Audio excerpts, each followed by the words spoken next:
powder mokana so edi aka ho na wi aprem to bre kase ebo ayede ba besomu yi enwuma ko wi adama wo mo ye chiri dom ame de kase boy abremu akenkanfo a mo beti ye ne eye me Kwabena Owusu Aduomi enafe Kaakyire Kwabena Badu dia ye da ye hotel ye ba ye de nsem no nkyire mu ebebre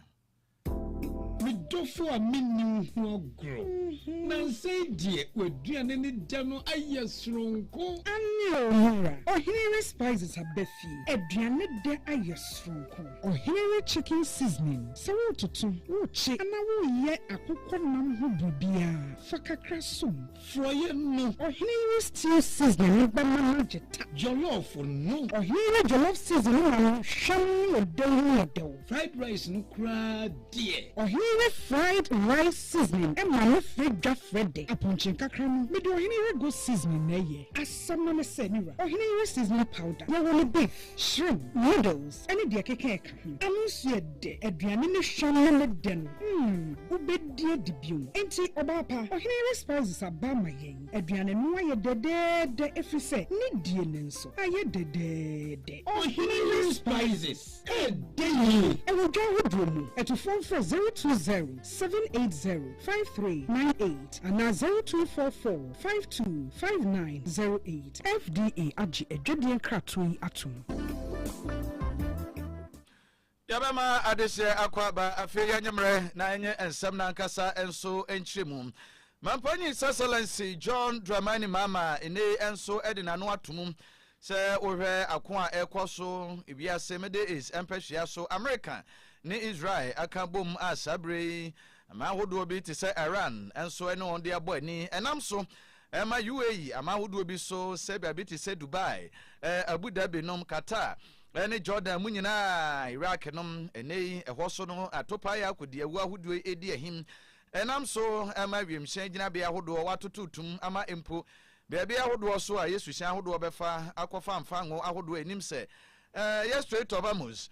wukopiem ewo Iran emanumu a eye bia ya ahodo a sade kodi ahunufo ebo amane no wiase nyina yemfa anwa mu nchichemu be sa duasa de ni nyina no ye defa sa empatam ho no ntino akwakoye ha okese na abeto wiase so eno nti Ghana Mampan Excellency John Dramani Mama ene Muslim community ahodo enso o ma Ghana mu nyina edi ahyiemu wabra na no adai ofiri akwantu mu eba bepie mu fikesiem ayema mpanyin na tren ekesiem na emu ne nkoma twetwem na ode adesede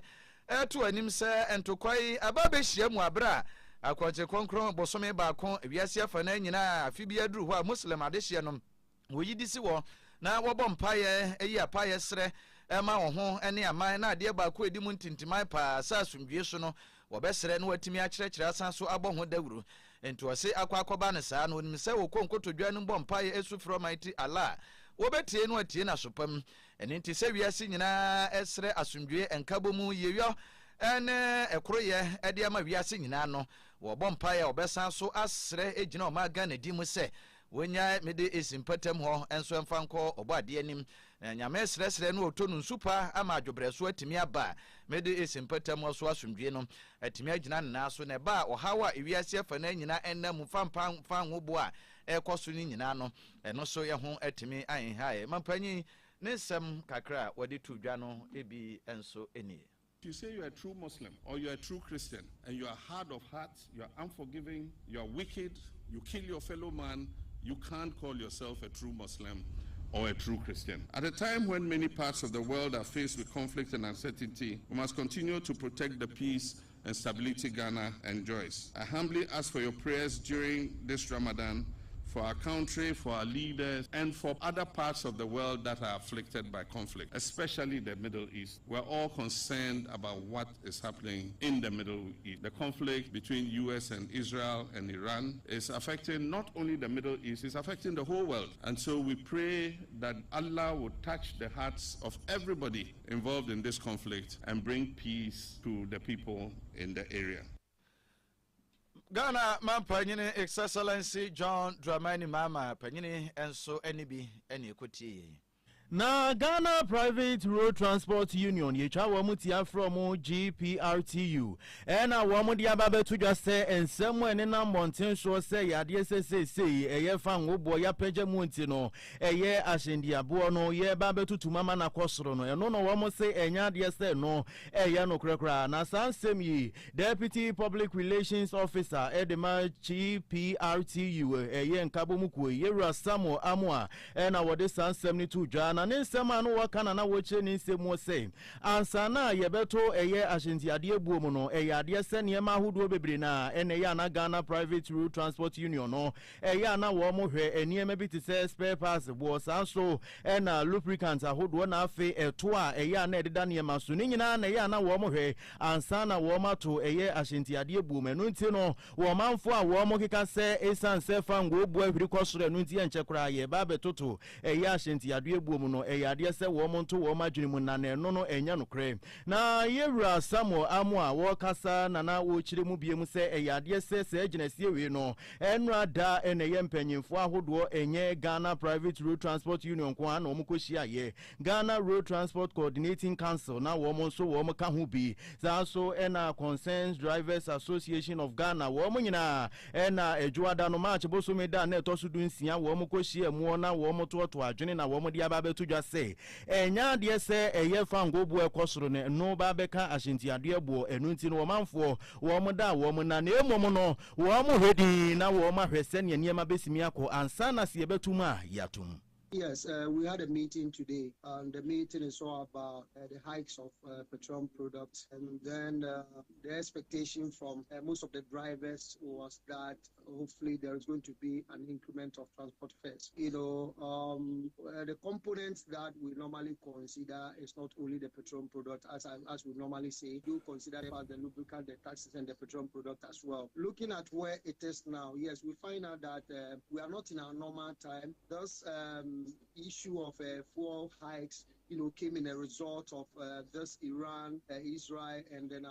U.S. war. That is why things are happening like that, like this. You know, going back, we find out that earlier January to February, we found out that the fuel prices went down to, you know, 9 cedis, 99 pesos thereabout. We remember when commuters were crying for reduction of transport fares, we came out and we explained to them that we do check on,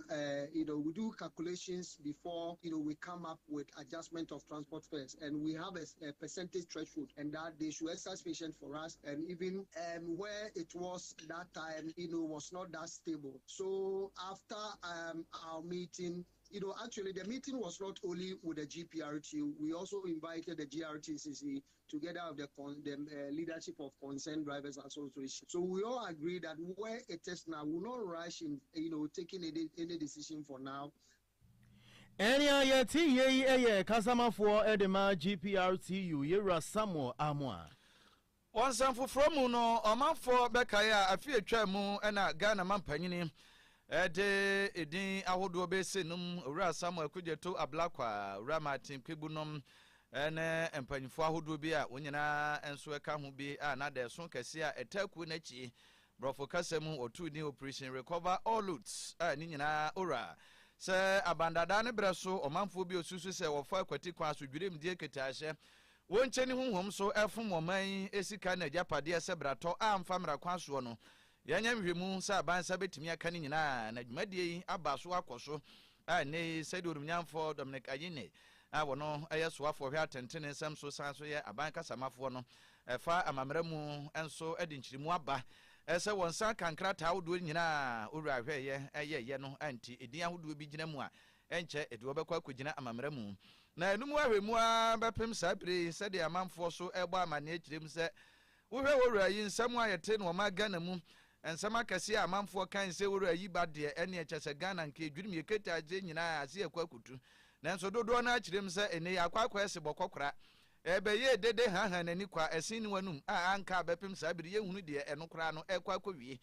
na emu nom ene ekoba akwa nsha abayase no de oda esu nyina nso onso beboa ketaise kankane proye obebo ho dawuro ama no so yetimi atu ase na panyi kwankyerefo a wono so eda ekoya no ene eye yenua Emmanuel Wilson na anopa nsampa adwumadie so print radio kasafidie so wabra enua kofia da kwa be ma te adwamu ene oto ensa efre yenua ye ne ne di nkomo na obusan se bodi abani se corruption ya bo ho dawura agba ye kwa ne aba besi achi aya aso nchiri na imu no ene owura Emmanuel Wosen ede tu kofia nim se wo hwe bi te se owura no a eba ya na nkeye nanso tumi a yede ema wo mo se wo mfa ne odwuma nom ne ade ne kwan atwene na ase nya nom ne ade na utim sampa ha adwene pa na trimopo a ne ta chire ne de nanka enye no bone so a nanso se de mpanyfo ye nhyehye funds a wo be ye ne de ka ho nyina no utimi mfa nipa no enkonko gina mu court enti bibia na kwa ese esusu se nom ne ade a enhyeda nya adansidie kase bia broni be ka se solid evidence ye be gina so edi akwakobo obi kwa adu na kina se bubo oya no a emre ne na di na empo se woya no so san a yakase ono so omfa no enkonkodi enti wase samfinji ya wudu enyina ya sa ne ma nyina mu no obi ani ho a isusu se empo woya na diska yatimi na kwako gina mu koto a emra ekura so eni nidie na yenua ne di nkomo no ne nsem no fa kakra odi tudwa eni Butaya Omampiyin this factory up or an Nanke Butai Papa. And it's as more of a fact finding, gathering of evidence. We are talking to ODBB and RDOB air kokota, especially on criminal matters. Unjina so necessary emuyetru. And yen one is obe sorry keke. No akase based on perception into the OB kokot. And ya idea court no be wasen. After gathering them, remember say just a committee any legal backing bia. A committee any parliamentary backing beyond. And in some Jumane say, Omobe gather information, Omuria, the Bema, Omanpin, the appropriate authorities. In this case, the investigative body, Attorney General. Now, the being said to CID, Ebimun say, the Bema police for not CID, Mujuma. Based on Omo Jumane, Omo gather information, the Betuja, a cherry and say, Ominya. A number of information a big crowd the two Kaakyire and Yadi. But now we know Kati, those information, any evidence the Ama president, our president and the Kaakyire and the Ama Attorney General. It's the question here, I've been 1 year on. Attorney General into me and prosecute a Nipa Bakokra as a result of Oracle Ejumo Moye. Owie ya wamana so ho na osan so edito so se won de ni gidie mu nyina im se odi nsem ekokot ne mu adansidie no emu eduyi a wo hia mere dodo simple afe se wo de kwakodi asem ne ade anti won de na adwene mu su se evidence anasa dansidie eboaboa ye no anya de se emu odu bebre nti ama kwakwa se Ghana fo dodo na adwene ma ye won tanta se wo na adwuma wo ba bedi ye no ne ade bia no faso na asem sunsuanso papa bia nya de se no so betimi afiri maba kakra hoso ewurade ma yini the document and evidence are very stronger and can say utumi echo court beyond 1 year. If there are doubts in your evidence near there and no nebema process no alinga on an archer. It looks like and I quite yet to say evidence oral for a gadayan and shedanye evidence aholding a woman so much. And yet evidence ubetumi ejina so and make a conclusive judgment our court. And that is the reason why 1 year on anything substantive near. Indeed, a lot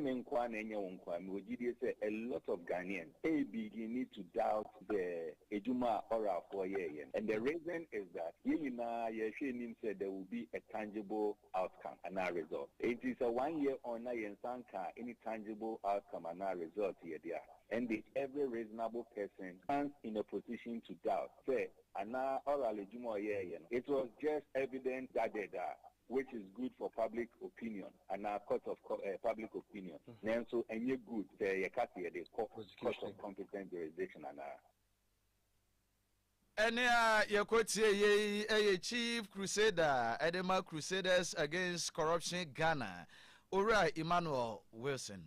Now, what the other said, out to one would Kaakyire and Afe and Mefu Hone say, Wamo has Ghana private sector competitiveness program, no woman de woman who be shemo, send ye no beboa womama womu jumedia womu dien and wetimia quankai. Now, some semi what the tuja womra wo ye workshop for frokra, edema womanfwa, womo Edua Kaakyire and Afe and me, ewo techima yanono bunu is mantem nimo. Now, what you media na siano and Madame Agata as Asare wono na ye finance and grants officer Edema Ghana private sector competitiveness program no wo dwumadi animu ono na Madam Agatha Asare wode to akuafo nyina anim se dwumadi ye dwumadi a eba beba na wo hawa wodo a wo mu dua cashew na afi wo mu dua mmeno wo hawa yi ana wo mu famu ono se dwumadi eba beba be yi nyina ede afiri ho na wo kasa na wo to nsem so na wo kirem se ewo mu se ye ba eye cashew dua na afi emedua eya no hawo bebre ewo mu eya na akuafo no wo mu komu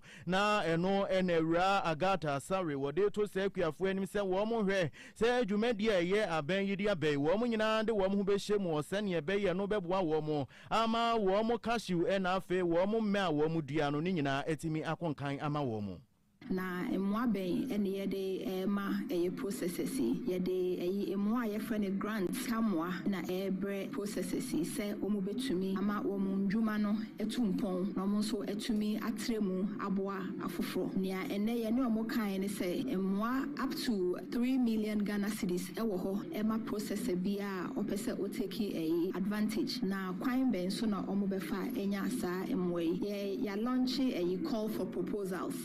between now to 27th March, ye concept notes. Until ye be share obian crime, so obian bomb na onfa ne hunshim. No apply for a web, so ye cashew process and oil palm process and quadia. And who shall say jumedium? Simple, natural, ne be yawdenya. Hey, abwa from beboa, amawatro. Was a bedu yan wa, and faso be brave, wa, ubet to me, ediatre, jumem. na Agatha Asare wa mananso ha ena wode to ema wo mo so no wo mo wo eye cashew ena afi emeku ayemu osese adwumadi edi aba ma wo mo hwe se wo mo do wo mo hu be hyem ne se ne ebe ya eno ebeboa wo mo. Okay, infaso no eye bebre ni aye hwe ne se ye boa baako a eboa ipa bebre san boa omamu ni nyina nti ni aye hwe ne se emwa na ye de ba ama private sector na ndwumekuo no wo mo so ebetre wo mo ndwumemu ama wo mafa nkrofo aka wo mo ho ama adwuma ni mu atre nkrofo anya adwuma nkrofo anya skills ana sensa no adwuma wo mo so betumi e de aye wo mo de ti believe say emwa na ye bebre obaako nya eka amanfo bebre enti na ye de se initiative. In fact, Emma ewo a special emwa because you believe say so bad the necessary adema etumi ko eweche. Intino se applications ne ba aya na attention no ko ma ma dodo say ye hwe say bia oba etumi take such initiative no ye review hwe say the correctness say e align with your objectives na say fa kwan ko ade a ye make sure say emma no ye beboa mo amom so menye sa so Onipa yatini ni eye Madam Agatha Asare wono na ye finance and grants officer Edema Ghana private sector competitiveness program. Yakai adeshe se Pent Radio 100.1 area from Tobreka sebo adeshmama ene aso egu ayeti ensemi nyina agusu a etwagu live eye Facebook no so eye Pent Radio 100.1 na egusu a ewo efisem no emum ankane abai nam senior no ginam Ghana dimu ema adehye no so ewo India onumnyamfo makoko junior enso ebo aban sobo esa na no dai enipa hodo bi a wo so ekofa form so be sempima henum over 500,000 a wonyina ehwe animu se daache wo so anya hwe no security agencies ahodo se Ghana police service ahodo se armed forces immigration service national fire service ne Ghana prison service no wonso benya akwanya akwakosom Ghana dimu no ekowi akire onumnyamfo muntaka Mubarak a wono eyesoafo hwe afisem ensem so de abetodwa se enje se de ma wo mo kote da so ne de enipa be se empim num 5,000 ena eno yebetimi afa wo mo ne yakase no enipa be se wo haninum ena ene yeyi wo mo a wonyina ekwakwohwe animu se daache se do mkofa mfidiem medicals ne up to test no wo mo qualify a emu nipa num anase mpim num ne yakwakoyi wo mo ekoba ye amanfo dodo no a na empo wo mo mfie yapagya mu efri emfinhia ya duonu nwatwe ekopem na duasa enumu a na enkane ifise cut point 28 years no 35 years de dodo na ado mu hura mu na ensami mu no enowura makoko junior ekirem se we no aban na nkasa na akwakofa de ato no ho so a yemfa sobo emowon na enkane abandada ne breso obusa NDC aban no wasu ye de afie bomu dawuro ye bie mu pa ntina amanfo dodo na afa e waso oboa ente sa da biada na campaign promises ahodo ene propaganda ban ye ene ba ye be biem ye be for manfo dodo no a ye kodi se ne no ankasa ni na enipa be se empema henum kofa ankrata no emumpim num ne kofa wo mode a ene na ya de se eni a enyan na ne krakra mu no ba ma ne se hwe na no mampanyi mama se so sa so de atudwa ese yemiem enipa be se empema aduana 40,000 ye be fa wo mo aya na no die ye kofa ye ne de wo mo kan wo simfinhia nan na ye sa afeda ne mfinhia me ense de animi ena sa 40,000 ne de wo mo kwakuwuram to so obesere pa aban wonya akasa no ene propaganda no no mo adwuma na we ne de wono a ena akofa e de ato won so owura Mark Okoi Junior. I didn't know what say you to me go do 500,000. Now the Kaakyire and say it is because NDC advertising. MPP time when who say recruit services you advertise on paper. The time no yakoyo okukwemu. Don't carry na propaganda. And this kind of the problem we have. I didn't know the problem now. First of all, wouldn't say Akwenya no for 5,000 people. And so mo ye niema mienu bia e kire na omwan kasa no on person mo digi in component kamo. Yen na ye nim say who cost soldier and now services between 18 to 28 years, depending on whether immigration, soldier, police, and so on. Obia and me ma and be control. Secondly, 18 to 25 to 28. Are you aware, say, na a rainy swan? Mama Kaakyire mo say to Abama mo say Mumbai ye maybe because now mo say you are on 5,000 a year. If you saw Omunye a Jumana Ghana for a two about more so Mumbai no Munjai complain. Ene a yekotie ye enkane Ghana na msini no ginam ma adehia ewo India ono aso eba besome free zone board emu panye kwankyerefo onumiamfo Mark Okoi Junior. na edom kuma wo mra sebedwam na wo so wo se wo de to aban yanim se adisuafo ahodo a wo de scholarship ekopie mu ewo United Kingdom se wo de kwa akosua de akwa akopenim de de aba beboa Ghana no ya de se adisuafo wo ho kire wo yie pa esan se wo kabia wo se nka ban yi wochietue free ho ma wo no enya de se wachia san sem we ya de se emra sebedwa dom kuma wo ba no dafo ye Alexander Afenyoma Kings wono aso na yemra sebedwani mo manfo e wafutu wo mra na wo kasa wo mra sebedwam na no de to mra sebedwafo anim se no se okokopie mu e wo UK abrochimemu a eye Ghana adisuafo a wo mo ko school no e wo Birmingham University na yade se wo ma twere petition tententen e de abredom kuma wo mra sebedwam se wo mo kan wo ma seme fama wo mo esanse aben yi wo mo tuition fees ahodo bi ananke wo se wochia ma wo mo ho to wo mo no enya de ben yachia enya no kwa eno nam so amase ese adisuafo yi a wo United Kingdom abrochimemu ya ma wo na watwe sese wo antwia wo kan de a ene na wo pake wo niema de abafie na eno na domkuma wo mra sebedwam wo se wo de adesede to Ghana mampanyi excellency John Dramani Mahama enim se wonya ntem eno konkotuatua saa ka ne nyina mfiri ho se ne ebe ya adisuafo wo ho beto wo na wo matimi asuade. Mr. Speaker, we want to present something through the majority chief whip to government that students on scholarship at Birmingham University, UK, their fees have not been paid. The immigration authorities in the UK is threatening to deport them. They've been given 1 week to come back home. We would want to plead with you that if you can draw the attention of Scholarship Secretariat to remit their fees, because, Mr. Speaker, the UK government has some strict procedure and they have been crying. They sent a petition to us. Enya yati ye dom kuma wo mra sebedwam wo ba no dafo Alexander Afenyoma Kings wono anso ene sa ye mra sebedwani mo manfo e wafutu ene ne mpatemu adeshima ma na eha ene breba ma ho kwan emede awia pent prem to break Kaakyire boy ensem ni nyina enso asie na ensem edi mu akotini bi enso eni mampan sasalansi John Dramani mama de adesede ato misrami fo ade nyina nim se wada ma konkoto dwani mu a wiase akon wiemunyo enti obompa ya wonfa wiase enhye nyamensa na GPRTU for so no mo dia ba betu dwa sensensem ene na mo mframemu se ya de se no fa ngo obo kosoro enu nti ye ba bete ahyentuado ebuo mu no wo mo se enye no kre yenu Emmanuel Wilson wono crusader Dema Crusaders Against Corruption Ghana enso echiremu a ora media hodo a obabedi ye ne sede niema si kro no timupo a ne ta echiri no enya de se no na Ghana for ensa aka na what the adesredia to akuafo a wo mudua cashew and afi emanim say Ghana private sector competitiveness program no wo mo fa wo mo hu nhemu esene ebeye beboa wo mo ama wo dwumadie na wo mo die no akototen ya fa sedan bi farmer pen fit test ya pen radio enso ne bompata area youth ministry